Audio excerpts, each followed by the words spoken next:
ಗದಗ ನಗರದ ಹಳೆ ಬಸ್ ನಿಲ್ದಾಣದಿಂದ ಟಾಂಗಾಕೂಟ್ ವರೆಗೂ ರಸ್ತೆಯಲ್ಲಿ ತಳ್ಳುವ ಗಾಡಿ ವ್ಯಾಪಾರವನ್ನ ತೆರವುಗೊಳಿಸಲಾಗಿದೆ. ನಗರದ ಪ್ರಮುಖ ರಸ್ತೆಯಾಗಿರೋದ್ರಿಂದ ಈ ಮಾರ್ಗದಲ್ಲಿ ಸಂಚಾರ ದಟ್ಟಣೆ ಹೆಚ್ಚಿಗೆ ಆಗಿದೆ. ಜೊತೆಗೆ ಬೀದಿ ಬದಿ ವ್ಯಾಪಾರಿಗಳು ಈ ರಸ್ತೆಯಲ್ಲೇ ಅತಿ ಹೆಚ್ಚು ಕಂಡು ಬರ್ತಾ ಇದ್ರು. ಅತಿಯಾದ ವ್ಯಾಪಾರಿಗಳ ಗಾಡಿಗಳಿಂದಾಗಿ ವಾಹನ ಸವಾರರಿಗೆ ಹಾಗೂ ಪಾದಾಚಾರಿಗಳಿಗೆ ತೀವ್ರ ತೊಂದರೆಯಾಗಿತ್ತು. ಅನೇಕ ದೂರುಗಳು ಕೇಳಿಬಂದ ಹಿನ್ನೆಲೆ ಟ್ರಾಫಿಕ್ ಪೊಲೀಸರು ರಸ್ತೆಯ ಎರಡೂ ಬದಿಯಲ್ಲಿ ಬಿಳಿ ಪಟ್ಟಿಯನ್ನು ಅಳವಡಿಸಿ ಬಿಳಿ ಪಟ್ಟಿ ದಾಟಿ ವ್ಯಾಪಾರಿಗಳು ಗಾಡಿಗಳನ್ನು ನಿಲ್ಲಿಸಬಾರದು ಅಂತ ಸೂಚನೆ ನೀಡಿದ್ದಾರೆ. ಇದರಿಂದಾಗಿ ಸುಗಮ ಸಂಚಾರಕ್ಕೆ ಅನುಕೂಲವಾಗಿದ್ದು ಪೊಲೀಸರ ಕಾರ್ಯಕ್ಕೆ ಸಾರ್ವಜನಿಕರು ಮೆಚ್ಚುಗೆ ವ್ಯಕ್ತಪಡಿಸಿದ್ದಾರೆ. ಕೇಂದ್ರದಲ್ಲಿ ಮೋದಿ ಸರ್ಕಾರ 11 ವರ್ಷ ಪೂರೈಸಿದ ಹಿನ್ನೆಲೆ ಗದಗ ಜಿಲ್ಲಾ ಬಿಜೆಪಿ ಕಾರ್ಯಕರ್ತರು ಸಸಿ ನೆಡುವ ಕಾರ್ಯಕ್ರಮ ಹಮ್ಮಿಕೊಂಡಿದ್ದಾರೆ. ಜಿಲ್ಲಾ ಕ್ರೀಡಾಂಗಣ ಬಳಿ ನಡೆಯುವ ಕಾರ್ಯಕ್ರಮದಲ್ಲಿ ಮಾಜಿ ಸಚಿವ ಸಿಸಿ ಪಾಟೀಲರು ಭಾಗಿಯಾಗಲಿದ್ದಾರೆ. ಕಾರ್ಯಕ್ರಮದಲ್ಲಿ ಮೋದಿ ಸರ್ಕಾರದ ಜನಪರ ಸೇವೆಗಳ ಬಗ್ಗೆ ಮಾಹಿತಿ ನೀಡುವ ಉದ್ದೇಶವನ್ನ ಜಿಲ್ಲಾ ಬಿಜೆಪಿ ಹೊಂದಿದೆ. ಜೊತೆಗೆ ಪ್ರಧಾನಿ ಮೋದಿ ಆಶಯದಂತೆ ಬಿಜೆಪಿಯ ಪ್ರತಿ ಕಾರ್ಯಕರ್ತರು ತಾಯಿಯ ಹೆಸರಲ್ಲಿ ಒಂದು ಮರ ನೆಡುವ ಕಾರ್ಯಕ್ರಮಕ್ಕೆ ಚಾಲನೆ ನೀಡಲಾಗುತ್ತೆ ಅಂತ ಜಿಲ್ಲಾ ಬಿಜೆಪಿ ತಿಳಿಸಿದೆ. ಕಾರ್ಯಕ್ರಮದಲ್ಲಿ ಮಾಜಿ ಸಚಿವ ಕಳಕಪ್ಪ ಬಂಡಿ, ಪರಿಷತ್ ಸದಸ್ಯ ಎಸ್ವಿ ಸಂಕನೂರು ಸೇರಿ ಸ್ಥಳೀಯ ಮುಖಂಡರು ಭಾಗಿಯಾಗಲಿದ್ದಾರೆ.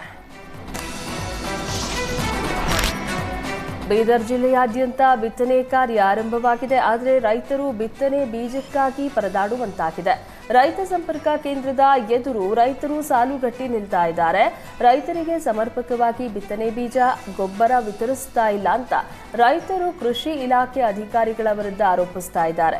ಈ ಬಗ್ಗೆ ಕೃಷಿ ಇಲಾಖೆ ಜಂಟಿ ನಿರ್ದೇಶಕಿ ದೇವಿಕಾ ಸ್ಪಷ್ಟನೆ ನೀಡಿದ್ದು, ಬಿತ್ತನೆ ಬೀಜ, ರಸಗೊಬ್ಬರದ ಕೊರತೆ ಇಲ್ಲ ಎಂದಿದ್ದಾರೆ. ಈಗಾಗಲೇ 95,000 ಕ್ವಿಂಟಾಲ್ ಬಿತ್ತನೆ ಬೀಜ ವಿತರಿಸಲಾಗಿದೆ.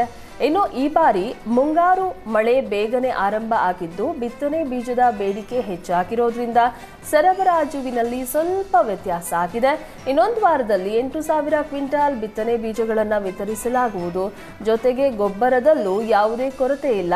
ಡಿಎಪಿ ಬದಲಿಗೆ ಕಾಂಪ್ಲೆಕ್ಸ್ ಗೊಬ್ಬರವನ್ನ ತೆಗೆದುಕೊಳ್ಳುವಂತೆ ರೈತರಲ್ಲಿ ಜಂಟಿ ನಿರ್ದೇಶಕಿ ದೇವಿಕಾ ಮನವಿ ಮಾಡಿದರು.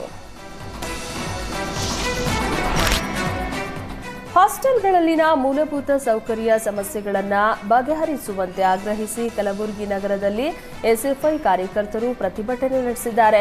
ನಗರದ ಸಮಾಜ ಕಲ್ಯಾಣ ಇಲಾಖೆ ಮುಂದೆ ಪ್ರತಿಭಟನೆ ನಡೆಸಿ ಅಧಿಕಾರಿಗಳ ವಿರುದ್ಧ ಘೋಷಣೆ ಕೂಗಿದ್ರು. ಹಾಸ್ಟೆಲ್ಗಳಲ್ಲಿ ಸ್ವಚ್ಛತೆ ಕಾಪಾಡ್ತಾ ಇಲ್ಲ, ವಾರ್ಡನ್ ದಿನನಿತ್ಯ ಬರೋದಿಲ್ಲ, ಗುಣಮಟ್ಟದ ಊಟ ಕೊಡ್ತಾ ಇಲ್ಲ ಅಂತ ಪ್ರತಿಭಟನಾಕಾರರು ಆಕ್ರೋಶ ವ್ಯಕ್ತಪಡಿಸಿದರು. ಇನ್ನು ಜಿಲ್ಲೆಯ ಎಲ್ಲಾ ಹಾಸ್ಟೆಲ್ಗಳಲ್ಲಿ ಗುಣಮಟ್ಟದ ಆಹಾರ ನೀಡೋದರ ಜೊತೆಗೆ ಸಮಸ್ಯೆಗಳನ್ನು ಬಗೆಹರಿಸಬೇಕು ಅಂತ ಆಗ್ರಹಿಸಿದರು.